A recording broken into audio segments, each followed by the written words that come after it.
هاشمی رفسنجانی اولین بار در سال 1391 با این سخنرانی حکم مرگ خود را امضا کرد.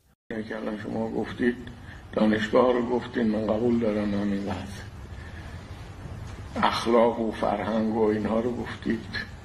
هیچ وقت در ایران اینقدر مسئولین دروغ نمی گفتن، هیچ وقت در ایران اینقدر آمار غلط نمی دادن، هیچ وقت وعده های عمل نشو نمی دادن، هیچ وقت تخلف به این آسونی نبود، هیچ وقت قانون گریزی. اون وقتی هم قانون نبود در زمان دیکتاتورهای مثلا قاجار و قبل از اونا قانونی نبود. خب قانون همونی بود که شاه میخواست.